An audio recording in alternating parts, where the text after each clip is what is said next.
നമ്മൾ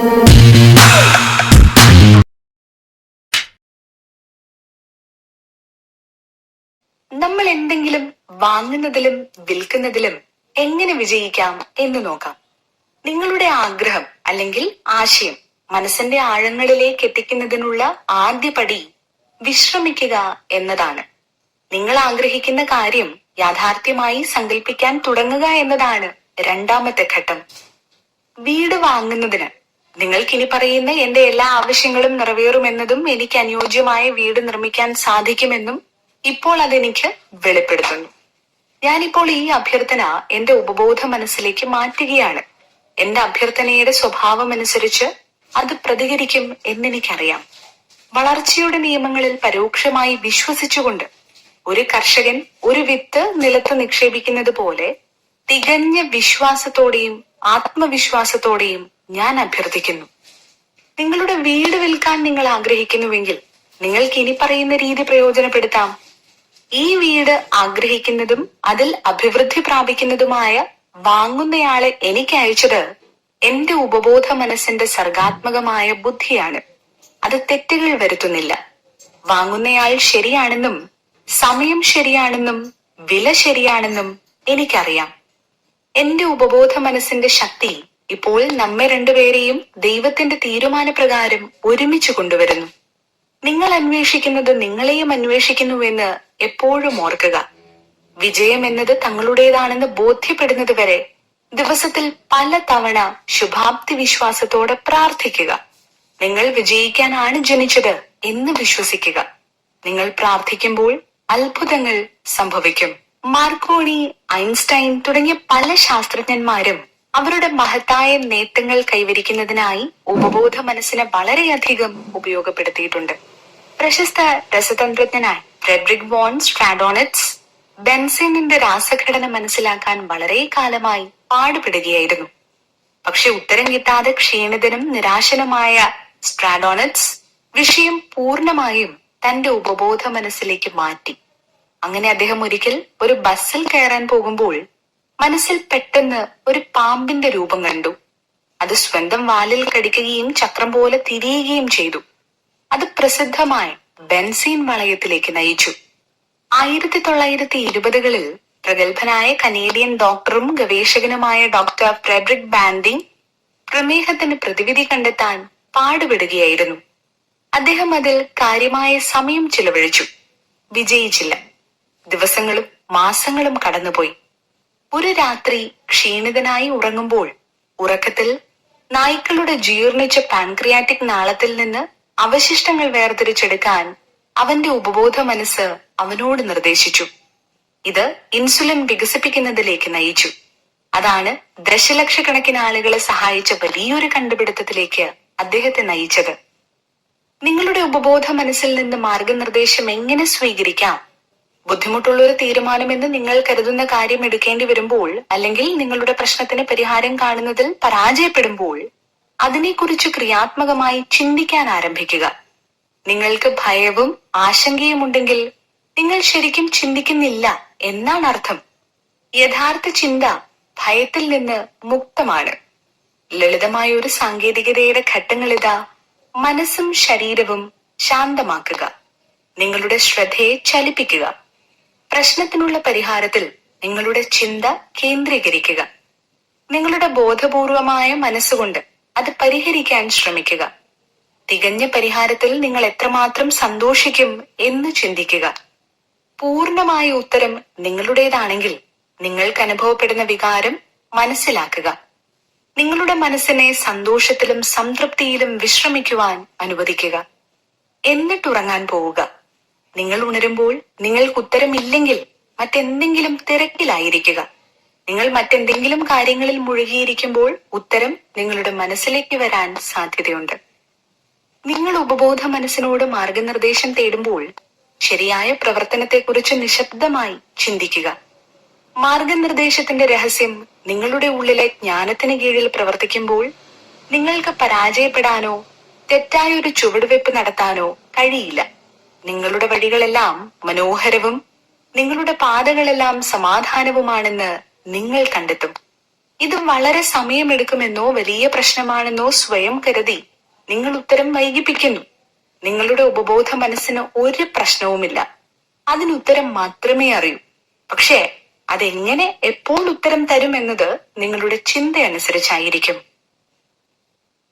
ഒരാൾ ഒരു ദിവസം ശരാശരി 8 മണിക്കൂർ ഉറങ്ങുന്നു. ജീവിതത്തിന്റെ ഏകദേശം 1/3. ഉറക്കത്തിൽ ശരീരം വിശ്രമിക്കുന്നുണ്ടെങ്കിലും ഉപബോധ മനസ്സും സുപ്രധാന ശരീരാവയവങ്ങളും പ്രവർത്തിച്ചുകൊണ്ടേയിരിക്കുന്നു. ഉറക്കം നിങ്ങളുടെ ജീവിതത്തിന്റെ എല്ലാ ഘട്ടങ്ങളിലും മാർഗനിർദ്ദേശവും ശക്തിയും മികച്ച ബുദ്ധിയും പ്രദാനം ചെയ്യുന്നതിലൂടെ എല്ലാ ബുദ്ധിമുട്ടുകളും തരണം ചെയ്യാൻ നിങ്ങളെ പ്രാപ്തരാക്കും. ഉറക്കമില്ലായ്മയുടെ ഞെട്ടിപ്പിക്കുന്ന ഇഫക്റ്റുകൾ എന്തെല്ലാമെന്നറിയണ്ടേ? ഉറക്കക്കുറവ് നിങ്ങളെ പ്രകോപിതരാക്കും. മാനസിക അസ്വസ്ഥതകളും വിഷാദവും ഉണ്ടാക്കും. ആരോഗ്യമുള്ളവരായിരിക്കാൻ എല്ലാ മനുഷ്യർക്കും കുറഞ്ഞത് 6 മണിക്കൂർ ഉറക്കം ആവശ്യമാണ്. മിക്ക ആളുകൾക്കും ഇതിലും കൂടുതൽ ഉറക്കം ആവശ്യമാണ്. ഓർമ്മിക്കുക, ഉറക്കത്തിൽ നിങ്ങൾ ആത്മീയമായി റീചാർജ് ചെയ്യപ്പെടുന്നു. ജീവിതത്തിൽ സന്തോഷവും ഉന്മേഷവും ഉൽപ്പാദിപ്പിക്കാൻ മതിയായ ഉറക്കം അത്യാവശ്യമാണ്. ഉറക്കം ഉപദേശം നൽകുന്നു. അതിന്റെ പ്രവണത ജീവസുറ്റതാണ്. നിങ്ങൾ ഉറങ്ങാൻ പോകുമ്പോൾ ശരിയായ ഉറക്കത്തിന്റെ പ്രവർത്തനത്തിനായി പ്രാർത്ഥിക്കുകയാണെങ്കിൽ നിങ്ങളുടെ ഉപബോധ മനസ്സിന്റെ ജ്ഞാനത്തിന് നിങ്ങളെ ഉപദേശിക്കുവാനും സംരക്ഷിക്കുവാനും കഴിയും. നമ്മുടെ ഉള്ളിലെ അനന്തമായ ബുദ്ധിക്ക് എല്ലാ കാര്യങ്ങളും അറിയാം. അത് ശരിയായ തീരുമാനം നമുക്ക് വെളിപ്പെടുത്തി തരും. നിങ്ങളുടെ ഭാവി നിങ്ങളുടെ ഉപബോധ മനസ്സിലാണ് എന്ന് ഓർക്കുക. കാരണം നിങ്ങളുടെ ഭാവി നിങ്ങളുടെ പതിവ് ചിന്തയുടെ ഫലമാണ്. നിങ്ങളുടെ പ്രാർത്ഥനയിലൂടെ നിങ്ങളത് മാറ്റിയില്ലെങ്കിൽ അത് നിങ്ങളുടെ മനസ്സിലുണ്ട്. അതുപോലെ ഒരു രാജ്യത്തിന്റെ ഭാവി ആ രാജ്യത്തെ ജനങ്ങളുടെ കൂട്ടായ ഉപബോധ മനസ്സിലാണ്. ഒരു പ്രശസ്ത എഴുത്തുകാരൻ ഉറങ്ങുമ്പോൾ ഉപബോധ മനസ്സ് എങ്ങനെ പ്രവർത്തിച്ചു എന്ന് നോക്കൂ. പ്രശസ്ത എഴുത്തുകാരൻ ആർ.എൽ. സ്റ്റീവൻസൺ ഉജ്ജ്വലമായ ഒരു സ്വപ്നജീവിയായിരുന്നു. ഉറങ്ങുമ്പോൾ തനിക്കായി കഥകൾ വികസിപ്പിക്കുവാൻ അദ്ദേഹം തന്റെ ഉപബോധ മനസ്സിനോട് അഭ്യർത്ഥിക്കും. സമാധാനത്തോടെ ഉറങ്ങുക, സന്തോഷത്തിൽ ഉണർന്നിരിക്കുക. ആ പ്രാർത്ഥന തന്റെ സാഹിത്യ ജീവിതത്തിൽ അദ്ദേഹത്തെ ഏറെ സഹായിച്ചിട്ടുണ്ട്. ഉറങ്ങുന്നതിന് മുമ്പ് സാവധാനത്തിലും നിശബ്ദമായും സ്നേഹത്തോടെയും ആവർത്തിക്കുക. എന്റെ കാൽവിരലുകൾക്ക് അയവ്, കണങ്കാലിന് അയവ്, വയറിലെ പേശികൾക്ക് അയവ്, ഹൃദയത്തിനും ശ്വാസകോശത്തിനും അയവ്, കൈകൾക്കും അയവ്, കഴുത്ത്, മസ്തിഷ്കം, കണ്ണുകൾക്ക് വിശ്രമം. മനസ്സും ശരീരവും മുഴുവനും വിശ്രമിക്കുന്നു. ഞാൻ എല്ലാവരോടും പൂർണ്ണമായും സ്വതന്ത്രമായും ക്ഷമിക്കുന്നു. അവർക്ക് ഐക്യവും ആരോഗ്യവും സമാധാനവും ജീവിതത്തിന്റെ എല്ലാ അനുഗ്രഹങ്ങളും ഞാൻ ആത്മാർത്ഥമായി ആഗ്രഹിക്കുന്നു. ഞാൻ സമാധാനത്തിലാണ്.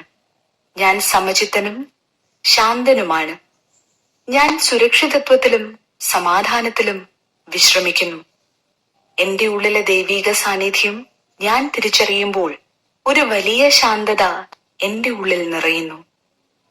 ജീവിതത്തിന്റെയും സ്നേഹത്തിന്റെയും തിരിച്ചറിവ് എന്നെ സുഖപ്പെടുത്തുന്നുവെന്ന് എനിക്കറിയാം. ഞാൻ സ്നേഹത്തിന്റെ പൂർണ്ണതയിൽ ഉറങ്ങുന്നു.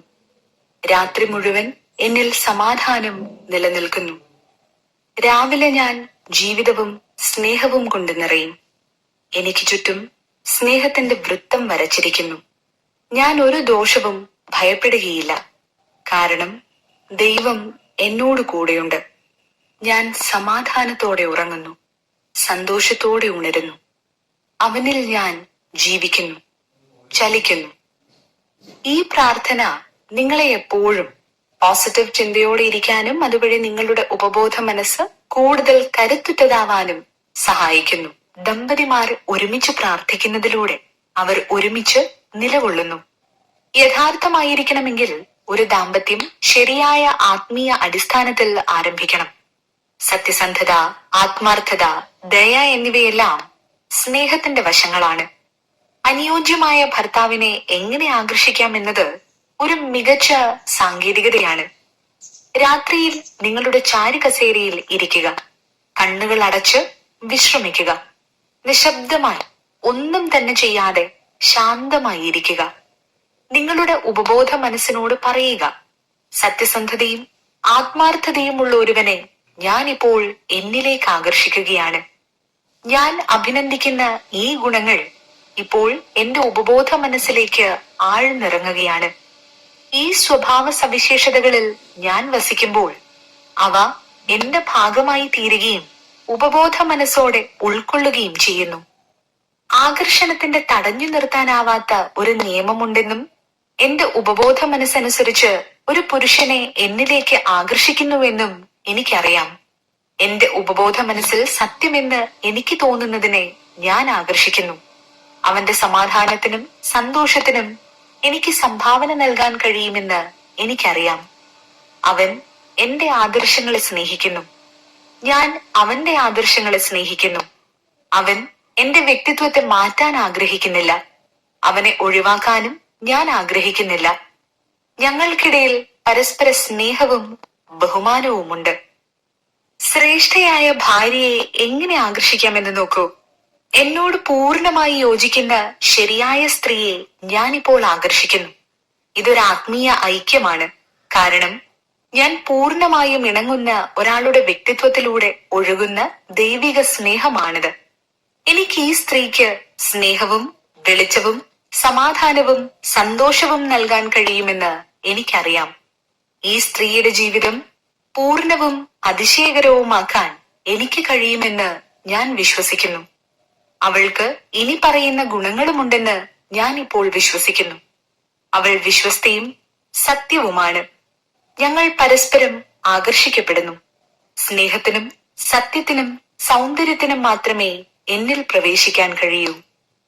ഭാര്യ ഭർത്താക്കന്മാർ എപ്പോഴും പരസ്പരം ചെറിയ തെറ്റുകുറ്റങ്ങൾ അന്വേഷിക്കാതെ സൃഷ്ടിപരവും അതിശയകരവുമായ ഗുണങ്ങൾക്കായി ശ്രദ്ധയും പ്രശംസയും നൽകട്ടെ. നിങ്ങളുടെ വൈവാഹിക പ്രശ്നങ്ങൾ അയൽക്കാരുമായും ബന്ധുക്കളുമായും ചർച്ച ചെയ്യുന്നത് വലിയ തെറ്റാണ്. അവർ സാധാരണയായി തെറ്റായ ഉപദേശം നൽകും. അത് പക്ഷപാതപരവും മുൻവിധിയുള്ളതുമാണ്. നിങ്ങളുടെ പങ്കാളിയെ റീമേക്ക് ചെയ്യാൻ ശ്രമിക്കരുത്. ഭാര്യ ഭർത്താക്കന്മാർ തങ്ങളുടെ പങ്കാളികളെ തങ്ങളുടെ രണ്ടാം പതിപ്പാക്കി മാറ്റാൻ ശ്രമിക്കരുത്. നിങ്ങളുടെ പങ്കാളിയുടെ സ്വഭാവവും വ്യക്തിത്വവും മാറ്റിയെടുക്കാൻ ശ്രമിക്കുന്നത് വിവാഹബന്ധത്തെ തന്നെ ദോഷകരമായി ബാധിക്കുന്നു. ഒരുമിച്ച് പ്രാർത്ഥിക്കുക. പ്രാർത്ഥനയുടെ ഘട്ടങ്ങളിൽ ഒരുമിച്ച് നിൽക്കുക. ചെറിയ നിരാശയിൽ നിന്നുണ്ടാകുന്ന അസ്വസ്ഥതകൾ ഒരു ദിവസത്തിൽ നിന്ന് മറ്റൊന്നിലേക്ക് കൊണ്ടുപോകരുത്. രാത്രിയിൽ നിങ്ങൾ ഉറങ്ങാൻ പോകുന്നതിന് മുമ്പ് വേദനാജനകമായത് എന്തെങ്കിലും നടന്നിട്ടുണ്ടെങ്കിൽ പരസ്പരം ക്ഷമിക്കുക. നിങ്ങൾ രാവിലെ ഉണരുന്ന നിമിഷം നിങ്ങളുടെ പങ്കാളിക്കും കുടുംബത്തിലെ എല്ലാ അംഗങ്ങൾക്കും ലോകം മുഴുവനും സമാധാനം, ഐക്യം, സ്നേഹം എന്നിവയുടെ സ്നേഹനിർഭരമായ ചിന്തകൾ പങ്കുവയ്ക്കുക. പ്രഭാത ഭക്ഷണത്തിന് നന്ദി പറയുക. രുചികരമായ ഭക്ഷണത്തിനും നിങ്ങളുടെ സമൃദ്ധിക്കും നന്ദി പറയുക. പ്രശ്നങ്ങളോ ആശങ്കകളോ വാദപ്രതിവാദങ്ങളോ ടേബിൾ സംഭാഷണത്തിൽ പ്രവേശിക്കുന്നില്ലെന്ന് ഉറപ്പാക്കുക. അത്താഴ സമയത്തും ഇത് ബാധകമാണ്. നിങ്ങളുടെ ഭാര്യയോട് അല്ലെങ്കിൽ ഭർത്താവിനോട് പറയുക, നിങ്ങൾ ചെയ്യുന്ന എല്ലാ കാര്യങ്ങളെയും ഞാൻ അഭിനന്ദിക്കുന്നു. എപ്പോഴും പോസിറ്റീവായ കാര്യങ്ങൾ പറയുക. അത് നിങ്ങൾക്ക് ചുറ്റും ഗുണകരമായ ഒരു ഊർജം നിറയ്ക്കാൻ സഹായകരമാണ്. വിശ്വാസത്തിൽ അധിഷ്ഠിതമായ ഉപബോധ മനസ്സിന്റെ ശക്തിയാണ് 19ാം നൂറ്റാണ്ടിലെ ഏറ്റവും വലിയ കണ്ടെത്തൽ എന്നാണ് അമേരിക്കൻ സൈക്കോളജിയുടെ പിതാവ് വില്യം ജെയിംസ് പറഞ്ഞത്. നിങ്ങളുടെ ഉപബോധ മനസ്സിന് നിങ്ങളുടെ പ്രശ്നങ്ങൾ പരിഹരിക്കാനും ശരീരത്തെ സുഖപ്പെടുത്താനും നിങ്ങളുടെ പ്രിയപ്പെട്ട സ്വപ്നത്തിനും അപ്പുറം നിങ്ങളെ അഭിവൃദ്ധിപ്പെടുത്തുവാനും കഴിയുമെന്ന് നിങ്ങൾ തിരിച്ചറിയുന്ന ദിവസം നിങ്ങളുടെ എല്ലാ വഴികളും നയിക്കാനും ഭരിക്കാനും നിങ്ങൾ സ്വയം പ്രാപ്തനാവും. നിങ്ങൾ എല്ലാവരുമായി സ്നേഹവും സന്മനസ്സും പങ്കുവെക്കുമ്പോൾ നിങ്ങളുടെ ജീവിതത്തിലെ എല്ലാ ദിവസവും സമാധാനം നിറഞ്ഞതായിരിക്കും. നിങ്ങൾ സന്തോഷം തിരഞ്ഞെടുക്കണം.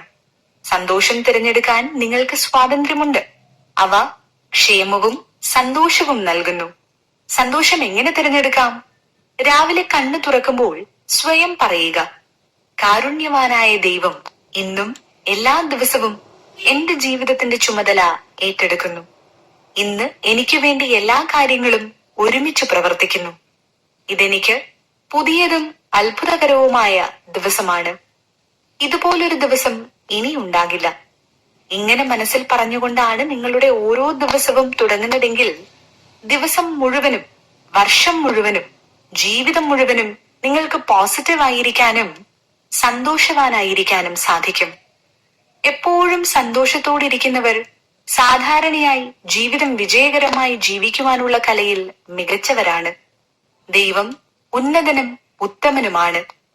ദൈവത്തിന്റെ സ്നേഹം, വെളിച്ചം, സത്യം, സൗന്ദര്യം തുടങ്ങി ചുറ്റുമുള്ള എല്ലാത്തിലും നിറഞ്ഞു നിൽക്കുന്നുവെന്ന് നിങ്ങൾക്ക് വിശ്വസിക്കാനാകുമെങ്കിൽ നിങ്ങൾ ലോകത്തിലെ ഏറ്റവും സന്തുഷ്ടരായ വ്യക്തികളിൽ മറ്റുള്ളവർ നിങ്ങളോട് എങ്ങനെ പെരുമാറണമെന്ന് നിങ്ങൾ ആഗ്രഹിക്കുന്നുവോ അതുപോലെ നിങ്ങൾ അവരോട് പെരുമാറിയാൽ ഏതവസരത്തിലും നിങ്ങൾക്കത് തിരിച്ചു കിട്ടും. ഉദാഹരണത്തിന്, നിങ്ങളുടെ സഹപ്രവർത്തകന് നിങ്ങളോട് അഭിപ്രായ വ്യത്യാസമോ അനിഷ്ടമോ ഉണ്ടെങ്കിൽ നിങ്ങൾ അയാളുടെ സൗഹൃദം ആഗ്രഹിക്കുന്നുവെങ്കിൽ ഒരിക്കലും അവർ പെരുമാറുന്നത് പോലെ അവരോട് പെരുമാറരുത്. മറിച്ച് അവരോട് സ്നേഹത്തോടിരിക്കാൻ ശ്രമിക്കുക. നിങ്ങൾക്കത് തിരിച്ചു കിട്ടും. കോപത്തോടെ ഇരിക്കുക എന്നാൽ നിങ്ങൾ സ്വയം വിഷം കഴിച്ച് മറ്റുള്ളവർ മരിക്കണം എന്ന് ആഗ്രഹിക്കുന്നതിന് തുല്യമാണ്. അത് മറ്റുള്ളവരെക്കാൾ നിങ്ങൾക്ക് തന്നെയാണ് വിനാശകരമാവുക. ഞാൻ സ്നേഹത്തോടെ, നിശബ്ദമായി, സമാധാനത്തോടെ ചിന്തിക്കുകയും സംസാരിക്കുകയും പ്രവർത്തിക്കുകയും ചെയ്യുന്നു. എന്നെ വിമർശിക്കുന്നവരുമായും എന്നെക്കുറിച്ച് ഗോസിപ്പ് ചെയ്യുന്നവരുമായും ഞാനിപ്പോൾ സ്നേഹവും സമാധാനവും പങ്കുവയ്ക്കുന്നു. എല്ലാവരിലും സമാധാനം, ഐക്യം, സൗഹാർദ്ദം എന്നിവയെക്കുറിച്ചുള്ള എന്റെ ചിന്തകൾ ഞാൻ സ്ഥാപിക്കുന്നു. ദേഷ്യത്തോട് പ്രതികരിക്കാൻ പോകുമ്പോഴെല്ലാം എന്റെ ഉള്ളിലെ ഐക്യം, ആരോഗ്യം, സമാധാനം എന്നിവ കൈവിടരുത് എന്ന് ഞാൻ എന്നോട് തന്നെ പറയുന്നു. നിങ്ങൾ എങ്ങനെയാണ് മറ്റുള്ളവരെ കുറിച്ച് ചിന്തിക്കുന്നത് അത് സത്യത്തിൽ അവരെയല്ല, നിങ്ങളെയാണ് സ്വാധീനിക്കുക. നിങ്ങൾ വളരെ മോശമായും വെറുപ്പോടെയുമാണ് ചിന്തിക്കുന്നതെങ്കിൽ ആ വെറുപ്പ് നിങ്ങളിൽ സ്വയം പ്രകടമാകും. അതുകൊണ്ടാണ് എപ്പോഴും പോസിറ്റീവായിരിക്കാനും നിങ്ങളെക്കുറിച്ചും മറ്റുള്ളവരെ കുറിച്ചും നല്ല രീതിയിൽ ചിന്തിക്കുവാനും പറയുന്നത്. വൈകാരികമായി പക്വത പ്രാപിക്കുക. മറ്റാരെങ്കിലും പറയുന്ന കാര്യങ്ങൾ നിങ്ങളെ അലട്ടാൻ അനുവദിക്കാത്തിടത്തോളം ഒന്നിനും നിങ്ങളെ പ്രകോപിപ്പിക്കുവാൻ കഴിയില്ല. ജീവിതത്തിൽ നിങ്ങളുടെ ലക്ഷ്യം സ്വയം തിരിച്ചറിയുക. നിങ്ങളുടെ സമാധാനം, ശാന്തത, ആരോഗ്യം എന്നിവയിൽ നിന്ന് നിങ്ങളെ വ്യതിചലിപ്പിക്കാൻ ഒരു വ്യക്തിയെയും സ്ഥലത്തിനെയും വസ്തുവിനെയും അനുവദിക്കരുത്. നിങ്ങൾ എത്രയധികം സ്നേഹവും സൽസ്വഭാവവും പുറപ്പെടുവിക്കുന്നുവോ അത്രത്തോളം അത് നിങ്ങളിലേക്ക് മടങ്ങി വരും. നിങ്ങൾ മറ്റൊരാളുടെ ആത്മാഭിമാനത്തെ മുറിവേൽപ്പിക്കുവാനാണ് ശ്രമിക്കുന്നതെങ്കിൽ നിങ്ങൾക്ക് അവരുടെ അംഗീകാരം നേടാൻ കഴിയില്ല. എല്ലാവരും സ്നേഹിക്കപ്പെടാനും അഭിനന്ദിക്കപ്പെടാനും ആഗ്രഹിക്കുന്നുവെന്ന് തിരിച്ചറിയുക. ലോകം എല്ലാവരുടേതുമാണ്. അവിടെ ഓരോരുത്തർക്കും പ്രാധാന്യമുണ്ടെന്ന് തിരിച്ചറിയുക. നിങ്ങളുടെ ജീവിത ലക്ഷ്യത്തിൽ നിന്നും നിങ്ങളെ വ്യതിചലിപ്പിക്കാൻ ലോകത്താർക്കും അധികാരം നൽകരുത്. നിങ്ങളുടെ സമാധാനത്തിനും സന്തോഷത്തിനുമായി നിങ്ങൾ ചെയ്യുന്നത് എന്തും ഭൂമിയിലെ എല്ലാ ആളുകളെയും അനുഗ്രഹിക്കണമെന്ന് ചിന്തിക്കുക. ലോകത്തിന്റെ അസന്തുഷ്ടമോ അരാജകമോ ആയ അവസ്ഥകളെല്ലാം തന്നെ മനുഷ്യരുടെ നിഷേധാത്മകവും വിനാശകരവുമായ ചിന്തയിൽ നിന്നുമാണ് ഉടലെടുക്കുന്നത്. ജീവിതം എപ്പോഴും നിങ്ങളോട് ക്ഷമിക്കുന്നു. വീണ്ടും വീണ്ടും അത് നിങ്ങളെ ചേർത്ത് നിർത്തുന്നു. നിങ്ങളുടെ വിരൽ മുറിഞ്ഞാൽ അത് നിങ്ങളോട് ക്ഷമിക്കുകയും അത് സ്വയം നന്നാക്കാൻ ഉടൻ ആരംഭിക്കുകയും ചെയ്യുന്നു. നിങ്ങൾക്കൊരു അണുബാധ പിടിപെട്ടാൽ ജീവിതം നിങ്ങളോട് ക്ഷമിക്കുകയും ആക്രമണകാരിയെ ഉന്മൂലനം ചെയ്യാൻ തുടങ്ങുകയും ചെയ്യും. നിങ്ങളുടെ കൈ പൊള്ളിയാൽ ജീവിത തത്വം പുതിയ ചർമ്മം, ടിഷ്യൂ, കോശങ്ങൾ എന്നിവ നൽകുകയും ചെയ്യുന്നു. ജീവിതത്തിന് നിങ്ങളോട് വിരോധമില്ല. അതെപ്പോഴും നിങ്ങളോട് ക്ഷമിക്കുന്നു. പ്രകൃതിയോടിണങ്ങി ചിന്തിച്ച് സഹകരിച്ചാൽ ജീവിതം നിങ്ങളെ ആരോഗ്യത്തിലേക്കും ഉന്മേഷത്തിലേക്കും ഐക്യത്തിലേക്കും സമാധാനത്തിലേക്കും തിരികെ കൊണ്ടുവരും. രോഗശാന്തിക്ക് മാത്രമല്ല, ക്ഷമ മാനസിക സമാധാനത്തിനും പ്രസന്നമായ ആരോഗ്യത്തിനും അത്യന്താപേക്ഷിതമാണ്. നിങ്ങൾക്ക് പൂർണ്ണ ആരോഗ്യവും സന്തോഷവും വേണമെങ്കിൽ നിങ്ങളെ വേദനിപ്പിച്ച എല്ലാവരോടും നിങ്ങൾ ക്ഷമിക്കണം. നിങ്ങൾ മറ്റുള്ളവരോട് ക്ഷമിക്കുന്നത് വരെ നിങ്ങൾക്ക് സ്വയം പൂർണ്ണമായും ക്ഷമിക്കാൻ കഴിയില്ല. നീരസം, പശ്ചാത്താപം, ശത്രുത എന്നിവയാണ് പല രോഗങ്ങളുടെയും പിന്നിൽ. ഇവ മൂലമുണ്ടാകുന്ന സമ്മർദ്ദം രോഗപ്രതിരോധ സംവിധാനത്തെ ബാധിക്കുന്നു. ക്ഷമിക്കുവാനുള്ള കലയുടെ പ്രധാന ഘടകം ക്ഷമിക്കാനുള്ള സന്നദ്ധതയാണ്. ക്ഷമ സ്വായത്തമാക്കാനുള്ള ലളിതവും ഫലപ്രദവുമായ ഒരു രീതി ഇതാ. നിങ്ങളുടെ മനസ്സ് ശാന്തമാക്കുക, വിശ്രമിക്കുക, അതിനെ സമാധാനത്തോടെ വിടുക.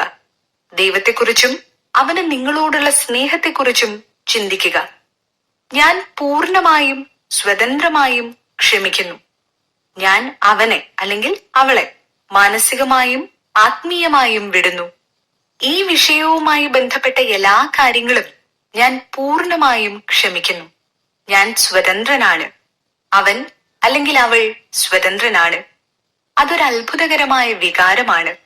എന്നെ വേദനിപ്പിച്ച എല്ലാവരെയും ഞാൻ മോചിപ്പിക്കുന്നു.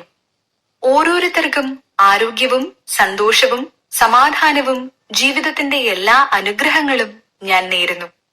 ഞാനിത് സ്വതന്ത്രമായും സന്തോഷത്തോടെയും സ്നേഹത്തോടെയും ചെയ്യുന്നു. ഇങ്ങനെ ചിന്തിക്കുന്നത് ശീലമാക്കുക. ദിവസങ്ങൾ കടന്നു പോകുന്തോറും നിങ്ങൾ എന്തിനോടാണോ ആരോടാണോ ക്ഷമിക്കാൻ ശ്രമിച്ചത് അത് പതിയെ പതിയെ നിങ്ങൾക്ക് നിസ്സാരമായി മാറും. പിന്നീട് അത് നിങ്ങൾ ഓർക്കുന്നുണ്ടെങ്കിൽ പോലും ആ കാര്യത്തിന് നിങ്ങളെ ഒരിക്കലും വിഷമിപ്പിക്കാനാവില്ല. നിങ്ങൾക്ക് ഒരു വിഷമകരമായ സാഹചര്യം നേരിടേണ്ടി വരികയും നിങ്ങളുടെ വഴി വ്യക്തമായി കാണാതിരിക്കുകയും ചെയ്താൽ നിങ്ങൾക്ക് എന്ത് ചെയ്യാൻ കഴിയും? പ്രശ്നത്തിനുള്ളിലാണ് പരിഹാരം. അനന്തമായ ബുദ്ധിക്ക് എല്ലാം അറിയാം. അതിന് ഉത്തരമുണ്ട്. ഇപ്പോൾ അത് നിങ്ങൾക്ക് വെളിപ്പെടുത്തുന്നു. എന്നാൽ നിങ്ങൾ തീർച്ചയായും ശ്രദ്ധിക്കണം. നിങ്ങളുടെ ഉപബോധ മനസ്സിന്റെ പ്രേരണകളെ തികഞ്ഞ ആത്മവിശ്വാസത്തോടെ നിങ്ങൾ പിന്തുടരണം. അത്തരമൊരു മനോഭാവം നിങ്ങളുടെ എല്ലാ കാര്യങ്ങൾക്കും ക്രമവും സമാധാനവും അർത്ഥവും കൊണ്ടുവരും എന്നത് ഉറപ്പാണ്. ഒരു ശീലം എങ്ങനെ തകർക്കാം അല്ലെങ്കിൽ കെട്ടിപ്പടുക്കാം?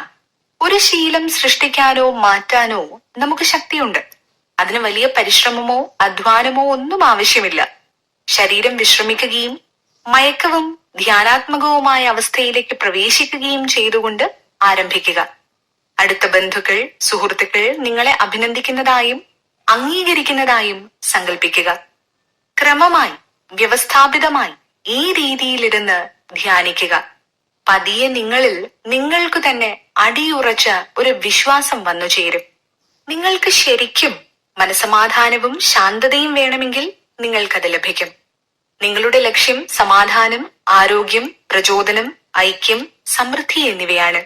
ഇപ്പോൾ നിങ്ങളിലൂടെ സമാധാനത്തിന്റെ ഒരു നദി ഒഴുകുന്നത് അനുഭവിക്കുക. നിങ്ങളുടെ ചിന്ത അദൃശ്യവുമായ ഒരു ശക്തിയാണ് എന്ന് തിരിച്ചറിയുക. മനുഷ്യൻ എപ്പോഴും ശീലങ്ങളുടെ അടിമയാണെന്ന് പറയാറുണ്ട്. നമ്മുടെ ശീലങ്ങളെ ആശ്രയിച്ചായിരിക്കും നമ്മുടെ ജീവിതം മുമ്പോട്ട് പോകുന്നതും അതിലെ ഏറ്റക്കുറച്ചിലുകൾ നമ്മളെ ബാധിക്കുന്നതും. നമ്മുടെ ശീലങ്ങൾ അത്രയും ഉപബോധ മനസ്സിൽ നിന്നുമാണ് വരുന്നത്. ചെറിയ പ്രായത്തിൽ പരിശീലിച്ച പല കാര്യങ്ങളും, ഉദാഹരണത്തിന് ഓട്ടം, ചാട്ടം, നീന്തൽ തുടങ്ങിയവയൊക്കെ എത്ര കാലം ചെയ്യാതിരുന്നാലും അത് മറന്നു പോകാറില്ല. അത് എന്നേക്കുമായി നമ്മുടെ ഉപബോധ മനസ്സിൽ പതിഞ്ഞിരിക്കും. അതുപോലെ തന്നെ നമ്മൾ വണ്ടി ഓടിക്കുകയാണെങ്കിൽ നമ്മൾ എപ്പോൾ വണ്ടി തിരിക്കണം, എപ്പോൾ ബ്രേക്ക് ഇടണം എന്നതൊക്കെ ആലോചിച്ച് ചെയ്യുന്ന കാര്യങ്ങളല്ല. അത് ഓട്ടോമാറ്റിക്കായി വരുന്നതാണ്. നമ്മൾ മറ്റെന്തെങ്കിലും ആലോചിക്കുകയാണെങ്കിൽ പോലും, നമ്മുടെ ലക്ഷ്യസ്ഥാനത്തെ കുറിച്ച് ചിന്തിക്കുകയാണെങ്കിലും വണ്ടി ഓടിക്കുമ്പോൾ നമ്മൾ ചെയ്യേണ്ട കാര്യങ്ങളൊന്നും മറന്നു പോകാറില്ല. താനെ നമ്മുടെ കൈയും കാലും ഓരോ കാര്യങ്ങളിൽ പ്രതികരിക്കുന്നു. തീർച്ചയായും ഇത് നമ്മുടെ ബോധ മനസ്സ് നമ്മൾ വണ്ടി ഓടിക്കാൻ പഠിച്ചത് മുതൽ ശീലിച്ച കാര്യങ്ങളാണ്. എന്നാൽ നമ്മൾ വണ്ടി ഓടിക്കുന്നതിൽ വിദഗ്ധരായ ശേഷവും നമ്മുടെ ഉപബോധ മനസ്സ് അത് ഏറ്റെടുത്ത് ചെയ്യുന്നു. അതുകൊണ്ട് നമ്മുടെ ശീലങ്ങൾ എങ്ങനെയാണോ അതനുസരിച്ചായിരിക്കും നമ്മുടെ ഉപബോധ മനസ്സ് പ്രതികരിക്കുന്നത്. അതനുസരിച്ചായിരിക്കും നമ്മുടെ ജീവിതം മുന്നോട്ടു പോകുന്നതും. ഡോക്ടർ മർഫിയുടെ അടുത്ത് മദ്യപാനിയായ ഒരാൾ തന്റെ മദ്യപാനം ഏതു വിധേനയും നിർത്തണമെന്ന ആവശ്യവുമായി എത്തി. ഒരാഴ്ചയിൽ വെറും 2 തവണ മാത്രം മദ്യപിച്ചിരുന്ന അയാൾ പിന്നീടൊരു മുഴുക്കുടിയനായ കഥ വേദനയോടെ പങ്കുവച്ചു. എന്നാൽ ഡോക്ടർ അയാൾക്കുള്ള നിർദ്ദേശങ്ങൾ നൽകി. നിങ്ങൾ സ്വയം ബലം പ്രയോഗിക്കേണ്ട കാര്യമില്ല. ശാന്തമാവുക. ശരീരവും മനസ്സും ഒരുപോലെ. സ്വയം മാപ്പ് നൽകുക. അയാൾ നിത്യേന ഈ മാനസിക പരിശീലനം നടത്തിയപ്പോൾ അയാളിൽ ഒരു പോസിറ്റീവ് എനർജി ഉണർന്നു. എപ്പോഴും മദ്യപാനത്തെക്കുറിച്ച് മാത്രം ചിന്തിക്കാതെ അയാൾ ആ സമയങ്ങളിൽ മറ്റ് പലതിലും തന്റെ മനസ്സ് വ്യാപൃതമാക്കി. പതിയെ അയാൾ പോലും അറിയാതെ അയാളുടെ മദ്യപാനം കുറഞ്ഞു കുറഞ്ഞ് അവസാനം അയാൾ മദ്യപാനം നിർത്തി. മാത്രവുമല്ല, മദ്യപാനം കൊണ്ട് അയാൾക്ക് നഷ്ടപ്പെട്ട കുടുംബം, പണം, സമ്പാദ്യം, ജോലി എല്ലാം അയാൾ കുറഞ്ഞ കാലം കൊണ്ട് തിരിച്ചുപിടിച്ച് സന്തോഷപൂർണമായ ജീവിതം ആരംഭിച്ചു. ഒരു പ്രശ്നം പരിഹരിക്കാൻ ആദ്യം തന്നെ ചെയ്യേണ്ടത് പ്രശ്നം നിലനിൽക്കുന്നുണ്ട് എന്നത് നമ്മൾ തന്നെ ഉൾക്കൊള്ളുക എന്നതാണ്. നമ്മൾ എപ്പോൾ വിഷമിക്കുമ്പോഴും അതിൽ പാഠം നമുക്ക് പഠിക്കാനുണ്ടാകും. പക്ഷെ ജീവിതത്തിൽ എല്ലാം കഷ്ടപ്പെട്ടും വേദനിച്ചും പഠിക്കണം എന്ന് പറയുന്നത് അബദ്ധമാണ്. പലരും പല രീതിയിൽ ഭയമുള്ളവരാണ്. ചിലരിൽ വളരെ കുറഞ്ഞ രീതിയിൽ മാത്രമാണ് അത് പ്രകടമാകുന്നത്. മറ്റു ചിലരിൽ അത് ഉള്ളിൽ ഒതുക്കി വെക്കുവാനുള്ള കഴിവ് കുറവായിരിക്കും. ഒരു സദസ്സിനെ അഭിസംബോധന ചെയ്ത് സംസാരിക്കുന്നതിനെ കുറിച്ച് ഒരു വ്യക്തി പരിഭ്രാന്തിയിലായി. അവിടെ ഉള്ളവരിൽ പലരും തന്റെ മേഖലയിൽ സ്വാധീനമുള്ളവരായിരുന്നു. അവൻ തന്റെ ഭയത്തെ ഈ രീതിയിൽ മറികടന്നു. നിരവധി രാത്രികളിൽ അദ്ദേഹം ഏകദേശം 5 മിനിറ്റോളം ഒരു ചാരുകസേരയിൽ ശാന്തനായിരുന്നു. സാവധാനം, ശാന്തമായി, ക്രിയാത്മകമായി സ്വയം പറഞ്ഞു, ഞാൻ ഈ ഭയം കൈകാര്യം ചെയ്യാൻ പോകുന്നു. ഞാനിപ്പോൾ അതിനെ മറികടക്കുകയാണ്. ഞാൻ സമചിത്തതയോടെയും ആത്മവിശ്വാസത്തോടെയുമാണ് സംസാരിക്കുന്നത്. പ്രസംഗത്തിൽ അദ്ദേഹം വിജയിച്ചു. ഈ രീതിയിൽ സ്വയം പരിശീലിക്കുകയാണെങ്കിൽ ഏതൊരാൾക്കും അയാളുടെ ഭയത്തിനു മേൽ ആധിപത്യം സ്ഥാപിക്കാൻ സാധിക്കും. മനുഷ്യന്റെ ഏറ്റവും വലിയ ശത്രു ഭയമാണ്. പരാജയം, രോഗം, മനുഷ്യബന്ധങ്ങൾ എന്നിവയുടെ ഒക്കെ പിന്നിൽ അതുണ്ട്. നിങ്ങൾ ചെയ്യാൻ ഭയപ്പെടുന്ന കാര്യം ചെയ്യുക. ഭയം ഇല്ലാതാകുമെന്ന് ഉറപ്പാണ്. ഉദാഹരണത്തിന്, വെള്ളത്തോടുള്ള ഭയം മാറ്റിയെടുക്കുന്നത് എങ്ങനെയെന്ന് നോക്കൂ. നീന്തൽക്കുളത്തിൽ പോയി വെള്ളം നോക്കി അതൊരു കെമിക്കൽ സംയുക്തമാണ് എന്ന് സങ്കല്പിക്കുക. അതിന് ഇച്ഛാശക്തിയില്ല, അവബോധമില്ല. പക്ഷേ നിങ്ങൾക്കത് രണ്ടും ഉണ്ട്. അതിന്മേൽ ഒരു ശക്തി പ്രയോഗിക്കാതെ അതിന് അനങ്ങാനാവില്ല എന്ന് തിരിച്ചറിയുക. നിങ്ങൾ നിങ്ങളെ തന്നെ മാസ്റ്റർ ചെയ്യുക. മനസ്സിന്റെ ശക്തിയാൽ അത് നിങ്ങളെ ഭരിക്കും. ഇപ്പോൾ നിങ്ങൾ നീന്തുകയാണെന്ന് സങ്കല്പിക്കുക. വെള്ളത്തിന്റെ കുളിരും കൈകാലുകളുടെ ചലനവും നിങ്ങൾക്ക് അനുഭവപ്പെടുന്നു. ഇത് മനസ്സിന്റെ യഥാർത്ഥവും സന്തോഷപ്രദവുമായ പ്രവർത്തനമാണ്. സാധാരണവും അസാധാരണവുമായ ഭയമുണ്ട്. സാധാരണ ഭയം നല്ലതാണ്, അത് നിങ്ങളെ സംരക്ഷിക്കുന്നു. മറ്റെല്ലാ ഭയങ്ങളും അസാധാരണമാണ്. മാതാപിതാക്കളും ബന്ധുക്കളും അധ്യാപകരും മറ്റുള്ളവരും വഴിയാണ് അവ കൈമാറുന്നത്. എല്ലാ ഭയങ്ങളിൽ നിന്നും മുക്തി നേടുന്നതിലൂടെയാണ് ഒരുവൻ യഥാർത്ഥ വിജയത്തിലേക്ക് എത്തുന്നത്. നിങ്ങളുടെ ഉപബോധ മനസ്സിന് ഒരിക്കലും പ്രായമാകില്ല. ക്ഷീണമോ വാർദ്ധക്യമോ ഏതെങ്കിലും ആത്മീയ ഗുണത്തെയോ ശക്തിയെയോ സ്വാധീനിക്കുന്നില്ല. ക്ഷമ, ദയ, സത്യസന്ധത, വിനയം, സൗമനസ്യം, സമാധാനം, ഐക്യം എന്നിവ ഒരിക്കലും പ്രായമാകാത്ത, പഴകിപ്പോകാത്ത ഗുണങ്ങളാണ്.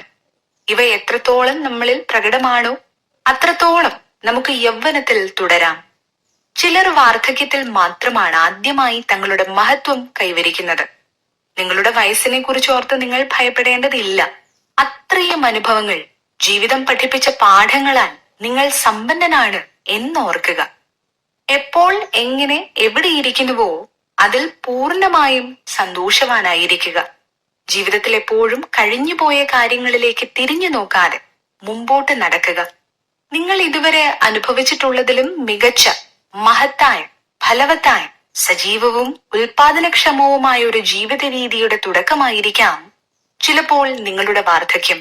അതുകൊണ്ട് നിങ്ങൾ ജീവിച്ച വർഷം എണ്ണിത്തിട്ടപ്പെടുത്തി എപ്പോഴും അതിനെക്കുറിച്ച് ചിന്തിച്ചു ഭയപ്പെടേണ്ടതില്ല.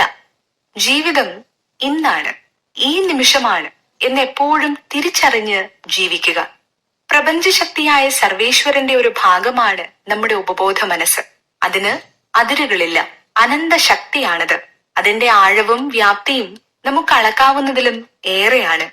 ഒരുവനിൽ നെഗറ്റീവ് ചിന്തകൾ അധികമാണെങ്കിൽ അയാൾക്ക് പെട്ടെന്ന് തന്നെ പ്രായമായതുപോലെ തോന്നിക്കും. നമ്മൾ എത്രത്തോളം പോസിറ്റീവ് ആണോ, നമ്മൾ എത്രമാത്രം മറ്റുള്ളവർക്കും സ്വയവും സന്തോഷം പ്രദാനം ചെയ്യുന്നുവോ അത്രത്തോളം യുവത്വം നമ്മളിൽ നിറഞ്ഞിരിക്കും. നിങ്ങൾക്ക് നിങ്ങളുടെ ജീവിതം കണ്ണുകൊണ്ട് കാണാനാവില്ല, എന്നാൽ നിങ്ങൾ അതിലാണ്. നിങ്ങൾ ജീവിച്ചുകൊണ്ടിരിക്കുകയാണ്. നിങ്ങൾ നല്ല കാര്യങ്ങൾ ചെയ്താൽ നിങ്ങളുടെ മനസ്സും ശരീരവും അതിന്റെ പോസിറ്റീവ് എനർജിയിലായിരിക്കും. വീണ്ടും വീണ്ടും നല്ല കാര്യങ്ങൾ ചെയ്യാനുള്ള അവസരങ്ങൾ നിങ്ങൾക്ക് ലഭിച്ചുകൊണ്ടിരിക്കും. നിങ്ങൾക്ക് ജീവിതത്തോടുള്ള വിശ്വാസം എത്രത്തോളമുണ്ടോ അത്രയും നിങ്ങളുടെ ജീവിതവും മുമ്പോട്ട് പോകുമെന്ന് മനസ്സിലാക്കുക. വ്യായാമമോ ഡയറ്റോ അല്ല, നിങ്ങളുടെ ചിന്തയാണ് നിങ്ങളെ യുവാക്കളാക്കുന്നതും വൃദ്ധരാക്കുന്നതും. നിങ്ങൾ എപ്പോഴാണോ സ്വപ്നം കാണുന്നത് നിർത്തുന്നത്, എപ്പോഴാണോ നിങ്ങൾ ജീവിക്കുന്നത് നിർത്തുന്നത്, അപ്പോൾ മുതൽ നിങ്ങൾക്ക് വയസ്സാകുന്നു. ജീവിതത്തെ നമ്മൾ വീക്ഷിക്കുന്നതും നേരിടുന്നതും മുന്നിൽ നിന്നാവണം, അല്ലാതെ പിന്നിൽ നിന്നാവരുത്. ലോകത്തിൽ പ്രശസ്തരായവരും വലിയ നേട്ടങ്ങൾ കൈവരിച്ചവരും മിക്കവാറും അവരുടെ 80 വയസ്സിന് ശേഷമാണ് അവരുടെ സൗഭാഗ്യങ്ങളൊക്കെയും സ്വന്തമാക്കിയത്. നിങ്ങൾ ഈ അനന്തമായ ജീവിതത്തിന്റെ ശിശുവാണ്. ഈ പ്രപഞ്ചമാണ് നിങ്ങളുടെ മാതാവും പിതാവും. അത് നിങ്ങളെ കാത്തു സൂക്ഷിക്കും. ഇങ്ങനെ പറഞ്ഞുകൊണ്ടാണ് ജോസഫ് മർഫി ഈ പുസ്തകം അവസാനിപ്പിക്കുന്നത്. ഈ പുസ്തകത്തിൻ്റെ അവസാന ഭാഗമാണ് നിങ്ങൾ കേട്ടത്. നിങ്ങൾ തന്ന എല്ലാ പ്രോത്സാഹനങ്ങൾക്കും ഒരുപാട് നന്ദിയുണ്ട്. വീഡിയോകൾ ഇഷ്ടമാവുന്നുണ്ടെങ്കിൽ സബ്സ്ക്രൈബ് ചെയ്യാൻ മറക്കല്ലേ. ഇനി അടുത്ത പുസ്തകവുമായി ഉടൻ കാണാം. ബൈ.